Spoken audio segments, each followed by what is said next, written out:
Hello student, स्वागत है आप सबका हमारे इस यूट्यूब चैनल माँ गंगा होम साइंस में।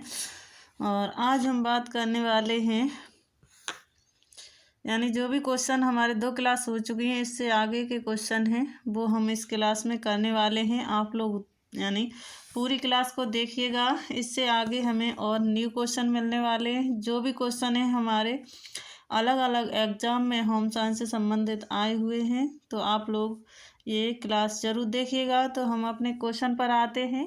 पहला क्वेश्चन है हमारा, पहला क्वेश्चन है जूट के रेशे से तैयार किए जाते हैं। तो जूट के रेशे से क्या तैयार किए जाते हैं? परिधान हेतु वस्त्र बनाए जाते हैं, या बोरे, रस्सियाँ, टाट चटाई बनाई जाती है, उपर्युक्त सभी या इनमें से उपर्युक्त में से कोई नहीं। तो इसका जो राइट आंसर होगा वो कौन सा होगा? तो इसका जो राइट आंसर होगा वो होगा B is the right answer. Jute से परिधान नहीं बनाए जाते हैं, बोरे, रस्सियाँ, टाट, चटाई बनाए जाते हैं। आगे देखते हैं, अगला प्रश्न है प्रश्न नंबर 73 कह रहा है जूट का रेशा कैसा रेशा होता है? तो वानस्पतिक रेशा होता है, प्रोटीन रेशा होता है, मानवकृत होता है, या संश्लेषित होता है। देखिए, वानस्पतिक रेशे की बात करें तो वानस्पतिक रेशे में हमारे कौन कौन से आते हैं? तो कपास आता है, जूट आता है, और कापोक आता है, सीसल आता है, पिन्ना आता है। ये सभी कैसे वानस्पतिक रेशे में आते हैं। प्रोटीन रेशे की बात करें हम तो प्रोटीन रेशे में 2 आते हैं, एक वूल मतलब ऊन आती है, दूसरा क्या? रेशम आता है। क्या? रेशम आता है। देखिए, क्या रेशम आता है। दो जो प्रोटीन रेशे हैं उसमें आते रेशम और वूल। मानवकृत रेशे की बात करें तो हमारा क्या? रेयॉन आता है। रेयॉन आता है। रेयॉन भी कितने? 3 प्रकार का होता है। संश्लेषित रेशे की बात करें तो कई प्रकार के संश्लेषित रेशे देखे जाते हैं, उनमें से नायलॉन है, पॉलिस्टर है, और भी कई प्रकार के देखते हैं। तो हमारा जो इसका आंसर होगा वो होगा ए इज द राइट आंसर। ए वाला सही हो जाएगा। अगले प्रश्न पर आते हैं, जूट के रेशे कैसे होते हैं? जूट के रेशे मोटे एवं खुरदरे वस्त्र बनते हैं, चिकने कोमल मुलायम वस्त्र बनते हैं, मजबूत एवं टिकाऊ वस्त्र बनते हैं, उपर्युक्त में से कोई नहीं। तो इसमें जो राइट आंसर होगा वो कौन सा होगा? तो इसमें मोटे खुरदरे वस्त्रों तो इससे बनते ही नहीं हैं। अभी हमने पिछले क्वेश्चन में देखा था, इससे रस्सियाँ, बोरे और टाट वगैरह बनाए जाते हैं। तो वस्त्रों का तो इसमें यानी जिक्र ही नहीं है, तो ये तीनों ही गलत होंगे। इसका जो राइट आंसर होगा उपर्युक्त में से कोई नहीं। तो इसमें से डी वाला सही हो जाएगा। अगले प्रश्न पर आते हैं, प्रश्न नंबर 75 कह रहा है जूट के पौधे की लंबाई होती है 4 से 6 फीट, 10 से 12 फीट, 10 से 20 फीट, या 6 से 12 फीट। जूट के पौधे की लंबाई कितनी होती है? तो जूट के पौधे की लंबाई की बात करें तो हम जूट के पौधे की लंबाई 6 से 12 फीट होती है। D is the right answer. अगले प्रश्न पर आते, प्रश्न नंबर 76 कह रहा है खाद्य पदार्थों में धवलीकरण का मुख्य कारण क्या है? धवलीकरण का मुख्य कारण क्या है? खाद्य पदार्थ को साफ करता है, या नाशक जीव ग्रसन को रोकता है, खाद्य पदार्थों में एंजाइमों को निष्क्रिय करता है, या खाद्य पदार्थों को शुष्क होने से रोकता है। तो इसका जो राइट आंसर होगा, धवलीकरण का मुख्य कारण है कि खाद्य पदार्थों में एंजाइम को निष्क्रिय करता है। जो भी खाद्य पदार्थों में एंजाइम क्रिया होती है उसको निष्क्रिय कर देता है। सी इज द राइट आंसर। सी वाला इसका सही आंसर हो जाएगा। अगले प्रश्न पर आते हैं। अगला प्रश्न कह रहा है 77 भारतीय स्त्रियों को RDS उन संदर्भ स्त्रियों पर आधारित है जिनका वजन शारीरिक वजन 50 किग्रा, लंबाई 1.40 मीटर है। सॉरी, शारीरिक वजन 55 किग्रा, लंबाई 1.61 मीटर है। शारीरिक वजन 48 किग्रा, 1.56 मीटर है, या शारीरिक वजन 52 किग्रा और लंबाई 1.37 मीटर है। तो इसका जो राइट आंसर है वो कौन सा होगा? तो इसका राइट आंसर होगा बी, यानी 55 किग्रा वजन, लंबाई 1.61 मीटर। अगले प्रश्न पर आते हैं। अगला प्रश्न है हमारा 78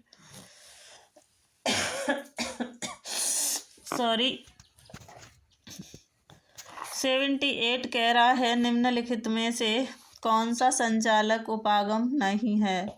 तो संचालक उपागम की बात करें तो हम कौन सा संचालक उपागम नहीं है? तो इसमें क्लासिक संचालक है, व्यवस्था उपागम, मानवीय संबंध, डबल एंट्री सिस्टम। जो संचालक उपागम नहीं है तो क्लासिक संचालक उपागम है, यहाँ पर नहीं पूछा है। तो नहीं की बात करें तो डबल एंट्री सिस्टम ये संचालक उपागम नहीं है, संचालन उपागम नहीं है। तो D is the right answer. अगले प्रश्न पर आते हैं। प्रश्न नंबर 79 ये कह रहा है सिलाई की मशीन में बॉबिन कहाँ लगाया जाता है? सिलाई की मशीन में बॉबिन कहाँ लगाया जाता है? तो फीड डॉग पर, प्रेशर फुट पर, दोलायमान हुक पर, धागा ले जाने वाले उत्तोलक लीवर पर। तो ये कहाँ लगाया जाता है? तो ये हम बात करें तो दोलायमान हुक पर लगाया जाता है। सी इज द राइट आंसर। अगले प्रश्न पर आते हैं। 80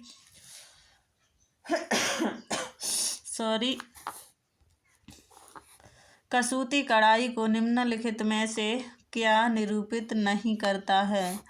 तो कसूती कढ़ाई को निम्नलिखित में से क्या निरूपित नहीं करता है? तो ये हमारे किसकी, ये टाँकों की बात की गई है। तो मैथी यानी टाँका, गबंती या मुर्गी, इनमें से यानी कसूती कढ़ाई में 4 टाँकों का प्रयोग किया जाता है, नेगी, मैथी और गबंती मुर्गी। कौन सी? नेगी, मैथी, गबंती, मुर्गी, 4 टाँकों का प्रयोग किया जाता है। तो इनमें से हमें 3 मिल रहे हैं, मैथी, गबंती, मुर्गी। तो आरी इसका आंसर नहीं पूछा है, तो आरी इसका टाँका नहीं है। B is the right answer. B इसका सही आंसर हो जाएगा। अगले प्रश्न पर आते हैं। अगला प्रश्न है प्रश्न नंबर 81 कह रहा है बिजली के वाटर हीटर के प्रचालन का सिद्धांत क्या है? बिजली के वाटर हीटर के प्रचालन का सिद्धांत क्या है? तो संवहन, विकर्ण या चालन या प्रेरण। तो बिजली के वाटर हीटर का सिद्धांत है वो है प्रेरण। प्रेरण इसका सही आंसर होगा। अगले प्रश्न पर आते हैं। 82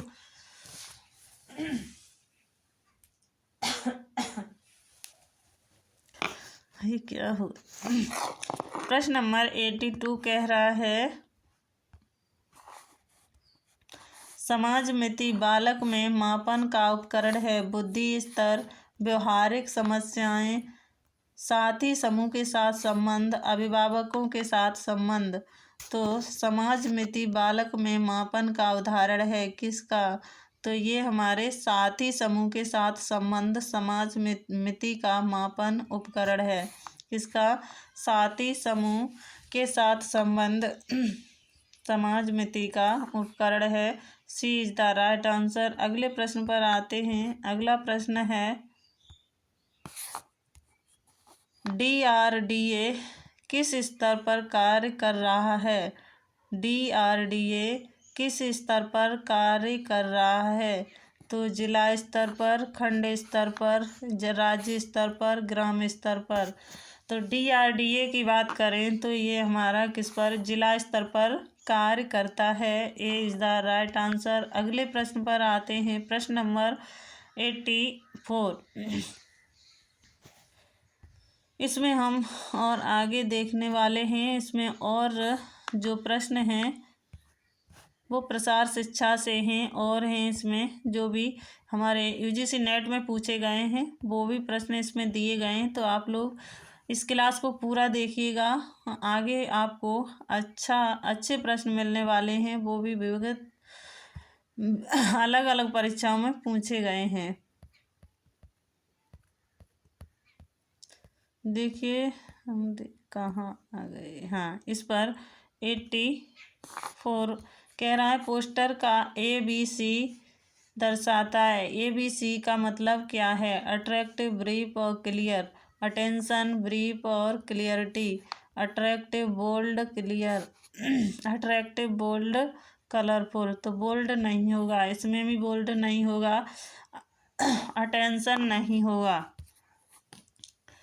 तो इसमें क्या ए का मतलब होगा अट्रैक्टिव और बी का मतलब ब्रीफ, सी का मतलब क्लियर। यानी वो पोस्टर है किसी को देखने में अट्रैक्टिव हो और ब्रीफ हो और क्लियर हो। आगे देख लेते हैं, अगला है टाइप 1 त्रुटि। ये कहाँ से है? ये हमारा रिसर्च से लिया गया है। टाइप 1 एरर त्रुटि किया जाता है जब सत्य शून्य परिकल्पना को अस्वीकार करना, सत्य शून्य परिकल्पना को स्वीकारना, असत्य शून्य परिकल्पना को अस्वीकारना, सत्य शून्य परिकल्पना को स्वीकारना, असत्य शून्य परिकल्पना को स्वीकारना। ये कौन सी टाइप सेकंड त्रुटि हो जाएगी? कौन सी? Type second. इसने कौन सा 1 एरर पूछा है? तो सत्य शून्य परिकल्पना को अस्वीकारना, सत्य बात को यानी गलत कर देना, यही हमारी टाइप 1 त्रुटि है। और जो टाइप सेकंड त्रुटि होती है वो कोई भी बात गलत है उसको सही साबित कर देना वह हमारी कौन सी टाइप सेकंड त्रुटि हो जाएगी। हम अपनी सामान्य भाषा में समझते हैं, फिर से समझ लेते हैं। टाइप 1 त्रुटि कौन सी है? कोई भी हमारी बात सत्य है, सत्य को असत्य बता देना, सत्य को सत्य को असत्य बता देना, ये क्या है? टाइप 1 त्रुटि। टाइप 1 त्रुटि होगी। और जो सत्य है असत्य है उसको सत्य कहना टाइप सेकंड होगी। तो इसका आप लोगों को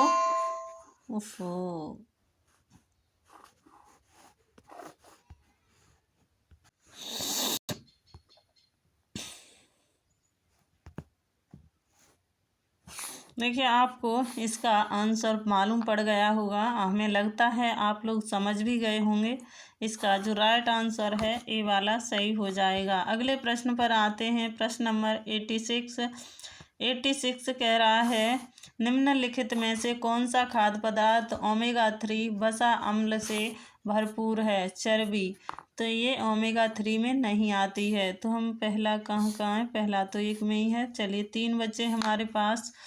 फिर हम देखते हैं ओमेगा 3 अखरोट, यानी ओमेगा 3 होता है वो अखरोट में भरपूर होता है। तो हमारे पास 6 कहीं दिख रहा है, 6 यहाँ दिख रहा है और यहाँ दिख रहा है, तो ये भी हम कट करते हैं। उसके बाद वसायुक्त मछली यानी ओमेगा 3 इसमें भरपूर मात्रा में होता है। तो तीसरा हमें जहाँ नहीं दिख रहा है तो वहाँ हम ये कट कर देते हैं। तो हमारा आंसर मिल चुका है, B is the right answer. B वाला हमारा सही हो जाएगा। तो कौन सा? वसायुक्त मछली। उसके बाद हमारा सरसों का तेल और अखरोट, ये हमारे कौन से यानी ओमेगा 3 वसा अम्ल में आते हैं। तो ऐसे हम अपने क्वेश्चन को हटाते हैं और अपने सही आंसर को निकाल लेते हैं। अगले प्रश्न पर आते हैं। अगला प्रश्न है हमारा, ये हमारे सारे प्रश्न नेट में पूछे गए हैं। निम्नलिखित सूक्ष्म जीवों में से कौन सा खाद्य पदार्थ जनित उन्मत्तता नशा उत्पन्न करता है? कौन सा नशा उत्पन्न करने वाला खाद्य पदार्थ है? तो इसमें देखते हैं। तो स्टोफाइलोकोकस ऑरियस, इकोलाई, क्लास्ट्रीडियम बोटुलिज्म, लिस्टियोमोनोसाइटोसिस नशा उत्पन्न करने वाला, इसमें कौन सा होगा? तो वो हमारा इसमें कौन सा होगा? पहला तो होगा स्टोफाइलोकोकस ऑरियस, पहला होगा। पहला जिसमें नहीं है वो काट देते हैं, स्टोफाइलोकोकस ऑरियस होगा। उसके बाद दूसरा इकोलाई नहीं होगा, इकोलाई नहीं होगा। उसके बाद क्या होगा? Clostridium botulism. ये कहाँ पाया जाता है? तो ये डिब्बाबंद खाद्य पदार्थ में पाया जाता है। तो इसका जो ए पहला और तीसरा, इसका जो राइट आंसर होगा, B is the right answer. B वाला हमारा सही हो जाएगा। अगले प्रश्न पर आते हैं। प्रश्न नंबर 88 कह रहा है, निम्नलिखित में से कौन से उपकरण रसोई घर में उपयोग नहीं किए जाते हैं? रसोई घर में उपयोग नहीं किए जाते हैं। Cooking range, oven, tele machine नहीं की जाती है। तो तीसरा जहाँ है वो गलत करते हैं, ये गलत, ये गलत। ब्लेंडर, पोटैटो पीलर,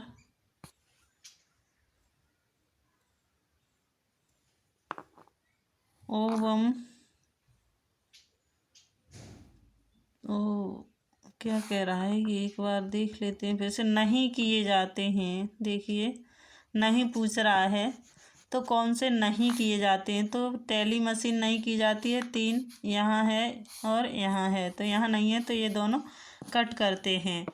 उसके बाद और क्या नहीं किया जाता है? ब्लेंडर यानी रसोई में प्रयोग किया जाता है। वैन मैरी रसोई घर में प्रयोग नहीं की जाती है। तो हमारा जो राइट आंसर होगा वो कौन सा होगा? तीसरा और चौथा कहीं है, ये है हमारा सी इज द राइट आंसर। सी वाला हमारा सही हो जाएगा, सी सही हो जाएगा। अगले प्रश्न पर आते हैं। अगला प्रश्न है हमारा, परिधानों की कटाई के लिए एक दिश कपड़ों का सही लेआउट है। परिधानों की कटाई के लिए एक दिश कपड़े का सही लेआउट कौन सा है? तो आड़ा काटना तो नहीं होगा। ए जहाँ है वहाँ कट कर देते हैं, ये भी कट। आंसर हमें मिल चुका है, B is the right answer. यानी लंबाई में मोड़ना, दोनों तरफ से मोड़ना और फिर खोलना, ये हमारा सही हो जाएगा, बी वाला। सबसे पहले क्या करेंगे? लंबाई में मोड़ेंगे, फिर दोनों तरफ से मोड़ेंगे, फिर उसके बाद खुला यानी उसे खोल देंगे। तो ये हम बी वाला हमारा सही हो जाएगा। अगले प्रश्न पर आते हैं। अगला प्रश्न है, निम्नलिखित नवीन किस्म के सूत धागे हैं। जो नवीन किस्म के सूत धागे हैं वो कौन से हैं? तो क्रेप सूत, बॉकले सूत, फ्लॉप सूत या स्लिप बकियत सूत। तो कौन सा जो नई किस्म के धागे हैं वो कौन से होंगे?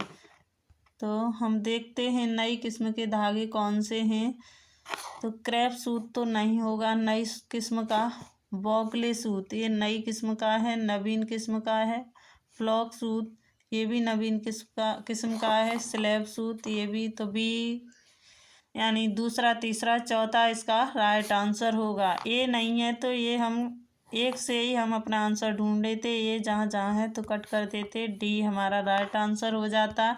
D is the right answer. अगले प्रश्न पर आते हैं। अगला प्रश्न क्या कह रहा है, असर्शन रीजन का प्रश्न है।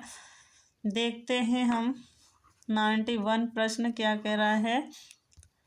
असर्शन मतलब अभिकथन कह रहा है, दूध का पाश्चुरीकरण रोगाणु जीवाणुओं को नष्ट करने के लिए किया जाता है। रोगाणु जीवाणुओं को नष्ट करने के लिए किया जाता है। जो रोग पैदा करने वाले जीवाणु हैं उनको नष्ट करने के लिए किया जाता है, तो ये हमारा सही है। अगला कह रहा है, दूध में लैक्टिक एसिड की उपस्थिति के लिए इसका परीक्षण किया जाता है। तो लैक्टिक एसिड की उपस्थिति के लिए इसका क्या परीक्षण किया जाता है, ये सही नहीं है।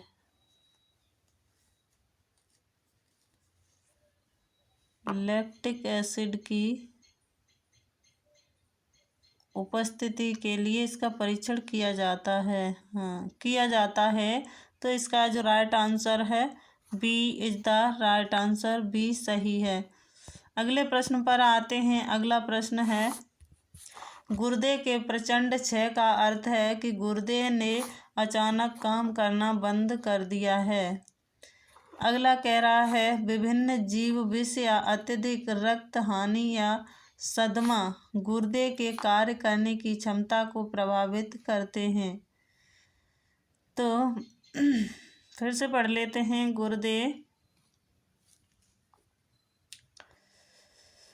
गुर्दे के प्रचंड क्षय का अर्थ है कि गुर्दे ने अचानक काम करना बंद कर दिया है, यानी गुर्दे में कोई खराबी आ चुकी है तो उसने कार्य करना बंद कर दिया है। विभिन्न जीव विष या अत्यधिक रक्त हानि सदमा गुर्दे के कार्य करने की क्षमता को प्रभावित कर सकती है। ये क्या हुआ, ओ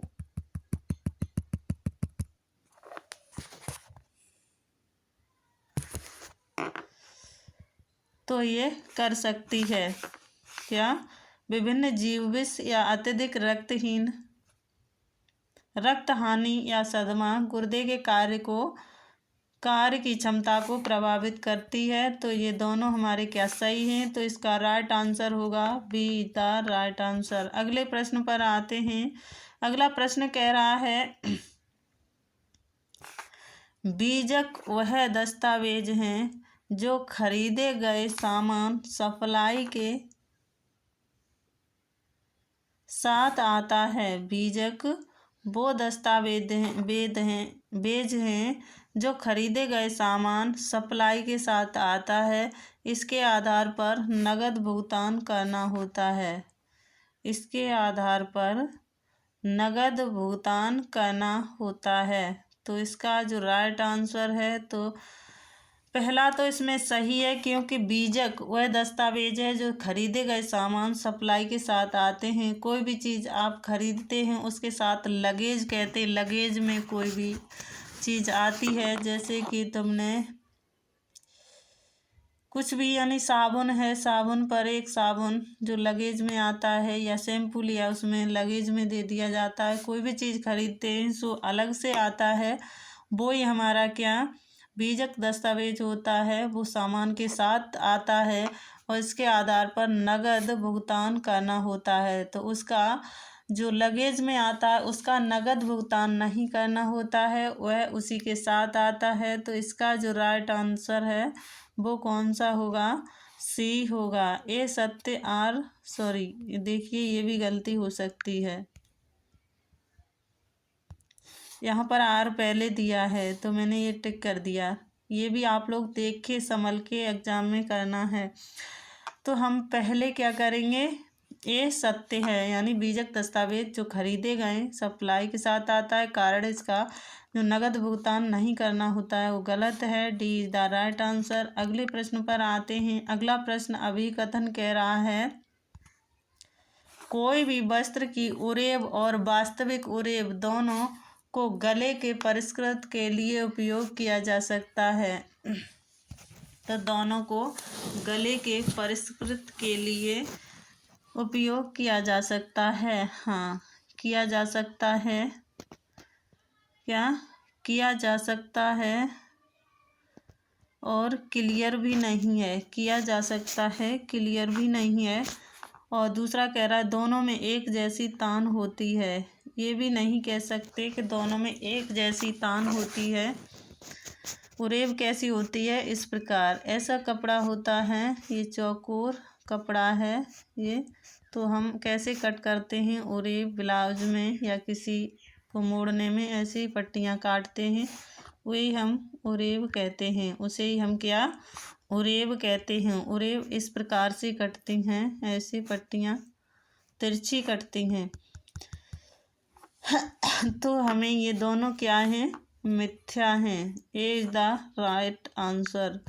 अगले प्रश्न पर आते हैं। अगला प्रश्न कह रहा है विविध तंतु रंजक संयोग रंजक एक जैसे ही होते हैं। विविध तंतु रंजक तथा संयोग रंजक एक जैसे ही होते हैं। अगला कह रहा है दोनों बहुरंजित प्रभाव उत्पन्न कर सकते हैं। दोनों बहुरंजित प्रभाव उत्पन्न कर सकते हैं। विविध तंतु रंजक संयोजक रंजक एक जैसे होते हैं। एक जैसे होते हैं, ये तो नहीं सही है कि मिथ्या है। एक जैसे होते हैं। ओ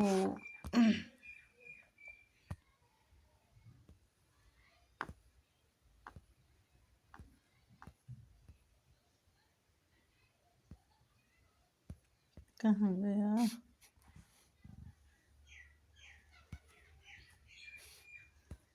मेरा एक जैसे तो नहीं होते हैं, तो ये कैसा है? मिथ्या है। दूसरा कह रहा है दोनों बहुरंजक प्रभाव उत्पन्न कर सकते हैं। दोनों बहुरंजक प्रभाव उत्पन्न कर सकते हैं, तो ये सत्य है। D is the right answer. अगले प्रश्न पर आते हैं। अगला प्रश्न है हमारा, अगला प्रश्न कह रहा है स्टैटिक मुद्रा में खड़े रहना थका देने वाला है। स्टैटिक मुद्रा में एक ही मुद्रा में एक ही स्थिति में खड़े रहना क्या थका देने वाला है? कारण कार्य के लिए खड़े रहने के समय हाथ पांव में रक्त संचरण प्रभावित होता है। रक्त संचरण प्रभावित होता है, तो ये क्या है? सत्य है, पर इसका पूरा स्पष्टीकरण नहीं है। स्टैटिक मुद्रा में खड़े रहना थका देने वाला है, तो वो थका देने वाला है। और इसका जो कार्य है खड़े रहने से समय पांव हाथों में रक्त संचरण प्रभावित होता है, वो भी होता है। तो इसका जो राइट आंसर है सी इज द राइट आंसर। अगले प्रश्न पर आते हैं। प्रश्न नंबर 97 कह रहा है आत्मधारणा व्यक्त का बिंब है। आत्मधारणा व्यक्त का एक बिंब है। जिस तरह से वह अपने आप को, अपनी योग्यताओं और सीमाओं को महसूस करता है या देखता है। आत्मधारणा सामाजिक तुलना के बगैर भूतपूर्व स्व की तुलना में इस समय स्व का बोध है। ये क्या है? आत्मधारणा सामाजिक तुलना के बगैर भूतपूर्व स्व की तुलना में इस समय स्व का बोध है। सामाजिक तुलना के बगैर, ये गलत है। तो पहला इसमें सही है। आत्मधारणा व्यक्ति का बिंब है। जिस तरह से वह अपने आप को, अपनी योग्यताओं और सीमाओं को महसूस करता है या देखता है, ये हमारा क्या है? राइट है। और जो दूसरा है, जो सामाजिक तुलना के बगैर भूतपूर्व स्व की तुलना में से है, ये क्या है? गलत है। ये सॉरी, इसमें भी देखिए यहाँ आर है, यहाँ आर है, तो ये गलत।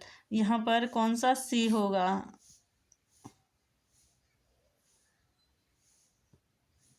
कौन सा होगा? सी होगा इसका राइट आंसर, क्योंकि पहला सही है और दूसरा क्या गलत है। तो ये पहला सही है, दूसरा गलत है। तो यहाँ पर आर दिया है, तो इसका भी ध्यान रखना बहुत ज़रूरी है। अगला कह रहा है घर समान अवसरों के जरिए दोनों लिंगों के विकास का स्थान है। यानी घर समान अवसरों के जरिए दोनों लिंगों के विकास का स्थान है। बिल्कुल राइट है ये कि दोनों लिंग, स्त्री पुरुष दोनों लिंगों का क्या है, समान स्थान है। दोनों लिंगों के व्यक्तिगत तथा व्यावसायिक विकास घर के अंदर संभव नहीं है। ये घर के अंदर संभव नहीं है। तो इसका जो राइट आंसर होगा ये मिथ्या है। ये क्या है? पहला तो सही है, ये क्या है? मिथ्या है।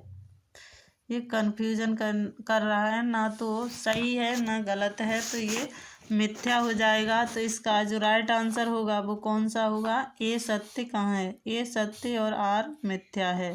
तो सी इज द राइट आंसर। अगले प्रश्न पर आते हैं, प्रश्न नंबर 99। इलेक्ट्रॉनिक मीडिया क्या है?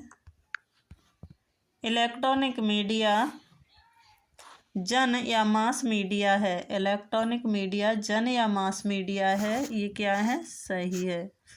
सभी जनसंचार माध्यम इलेक्ट्रॉनिक मीडिया नहीं होते हैं। ये भी सही है। सभी जनसंचार माध्यम इलेक्ट्रॉनिक मीडिया नहीं होते हैं। जनसंचार में पत्र, पोस्टर, ये सभी किसमें? जनसंचार में आ जाते हैं। ये इलेक्ट्रॉनिक मीडिया नहीं। तो हमारे ये दोनों के दोनों राइट हैं। ए और बी, ए और आर दोनों सही हैं। सी इज द राइट आंसर।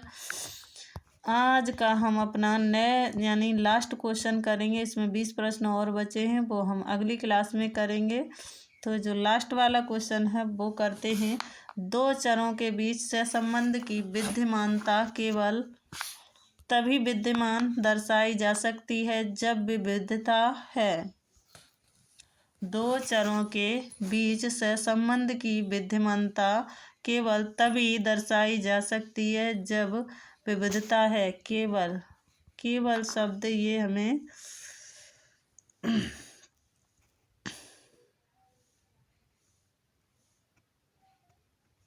क्या है? हाँ सही है, ये सही है। तो दो चरों के बीच सहसंबंध की विद्यमानता केवल तभी दर्शाई जा सकती है जब विविधता है। और कह रहा है यदि चरों में से एक स्थिरांक है और कोई विविधता नहीं है तो फिर सहसंबंध गुणांक की व्याख्या ही नहीं की जाती है। तो ये दोनों सही हैं। ए इज द राइट आंसर। ए इसका राइट हो जाएगा। और आज के लिए इतना ही, और जो हमारे 20 प्रश्न बचे हुए हैं वो हम अगली क्लास में देखेंगे। तो थैंक यू सो मच। अगर हमारी ये क्लास अच्छी लगती है आप लोग लाइक, शेयर और कमेंट ज़रूर किया करिए। चाहे आपको गलत लगती है तो आप गलत ही किया करिए, बट कमेंट ज़रूर किया करिए कि फीडबैक देना भी ज़रूरी है। हम भी मेहनत करते रहें, किसी को लाभ भी न हो तो फिर उसका मतलब ही क्या है? मेहनत करना ही बेकार है। तो हम लोग ये बंद कर दें तो क्या? तो थैंक यू। मिलते हैं हम अगले नेक्स्ट क्लास में, और जो अगले क्वेश्चन बचे हुए हैं वो करेंगे।